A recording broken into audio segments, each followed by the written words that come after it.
Bonjour, après avoir parcouru à peu près 1200 km à vélo depuis Lille, on est enfin arrivé à Copenhague et on s'apprête à rencontrer donc une ancienne de la promo 2006, Laure Lopato.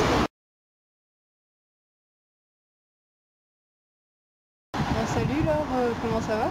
Ça va bien, merci Florence. Alors explique-nous un peu ce qui t'a conduit à venir ici au Danemark. Alors ça fait maintenant 6 ans que je suis au Danemark. Je suis arrivée en fait, j'étais en deuxième année d'école. Pour la troisième année, j'ai décidé de partir à l'étranger. Je voulais faire un Erasmus à l'étranger et je voulais étudier quelque chose sur l'environnement. J'ai regardé les partenariats avec les universités, avec l'école et j'ai vu que je pouvais partir au Danemark ou en Norvège. J'ai décidé d'aller au Danemark pour passer un hiver qui serait pas très difficile. Donc je suis arrivée pour 6 mois au Danemark. Les cours m'ont beaucoup plu.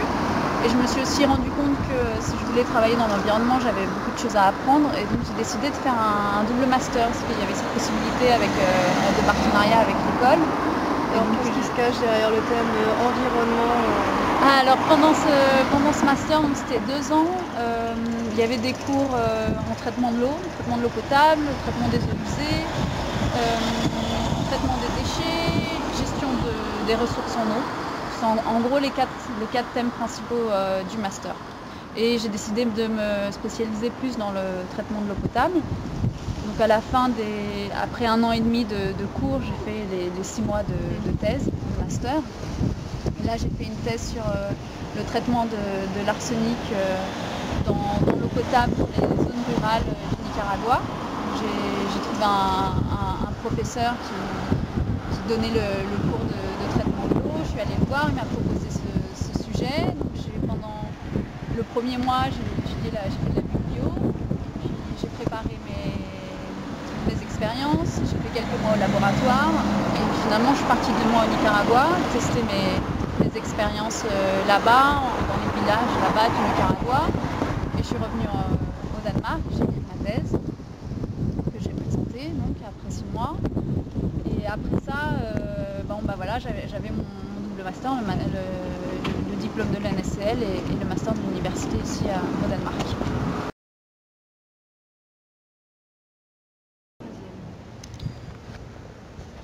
Alors Laure, maintenant explique-nous ce qui s'est passé après ton master. Alors après mon master, le professeur avec qui j'ai fait ma thèse de master m'a proposé de faire un doctorat sur l'optimisation des filtres à sable qui sont utilisés dans le traitement de l'eau potable au Danemark. Donc j'ai accepté parce que le sujet m'intéressait et aussi parce que les doctorats au Danemark, c'est assez bien fait. En fait, on est considéré comme employé de l'université, donc on reçoit un salaire qui est à peu près équivalent, un petit peu juste moindre à ce qu'on recevrait comme pour un travail d'ingénieur sorti de l'école. Donc ça, c'était bien pratique. Donc j'ai travaillé, j'ai fait mon doctorat pendant 3 ans. Donc au début, j'ai surtout fait de la recherche bibliographique. Et puis j'ai travaillé en labo, j'ai fait des expériences. Au Danemark, pendant le doctorat, il faut publier des articles, au moins 3 articles. J'ai fait des expériences, j'ai analysé les résultats après coup, j'ai fait aussi un petit peu de modélisation. Et je travaillais avec une entreprise. Donc j'ai aussi un petit peu travaillé avec eux, j'ai visité pas mal d'usines de traitement de l'eau, j'ai travaillé avec certaines d'entre elles pour analyser les problèmes qu'ils avaient dans leurs filtres. Et voilà, et donc j'ai écrit 3 articles que j'ai ensuite publiés dans des journaux scientifiques. J'ai aussi fait des conférences où on prépare un résumé sur les expériences qu'on est en train de faire. On va présenter ça, c'est inclus dans le doctorat, donc j'ai pu aller au Japon, aux États-Unis pour présenter mes résultats. Et pendant ta thèse et tes études, est-ce que tu as remarqué des différences de mentalité au travail? Oui, c'est assez différent déjà. Quand j'ai commencé à l'université, c'est un petit peu différent la manière d'enseigner au Danemark au niveau master. C'est des petites classes, en général c'est 40 élèves. C'est surtout des projets, on travaille à 3 ou 4 sur un projet. Et il y a très peu de distance entre les étudiants et le professeur. On appelle toujours le professeur par son prénom. Et il y a vraiment une relation d'égal à égal. On peut poser des questions pendant les cours. Donc c'était un petit peu différent, j'ai trouvé, de ce que j'avais vu en France. Et au niveau du travail, c'est un peu la même chose que le Danemark est une société très égalitaire. Et donc aussi, c'est la même chose dans les relations que j'ai eues avec cette entreprise où je vais aussi commencer à travailler.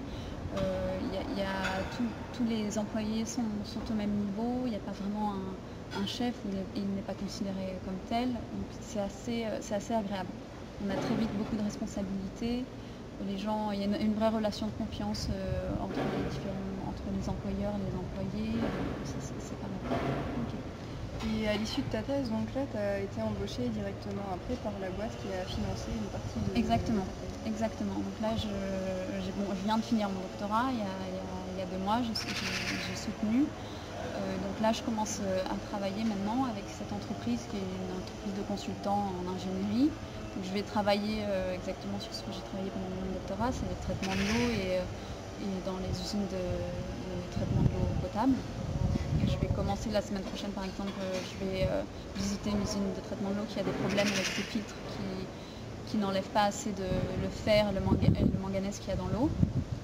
Donc je vais aller faire quelques expériences, prendre des échantillons, faire des analyses d'eau, voir pourquoi ils ont ce problème et voir ce qu'on peut faire pour résoudre le problème.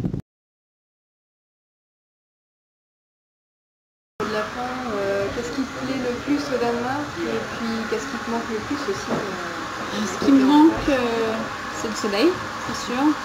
Le pain aussi un peu. Et peut-être un petit peu d'animation, de désordre dans cette vie tellement bien arrangée. Et qu'est-ce que j'apprécie le plus je pense que c'est les conditions de travail, la qualité de vie en général qui est vraiment très appréciable au Danemark. Voilà, je pense que c'est ça. Ok. Bon, merci beaucoup. Là. Ouais, merci à toi.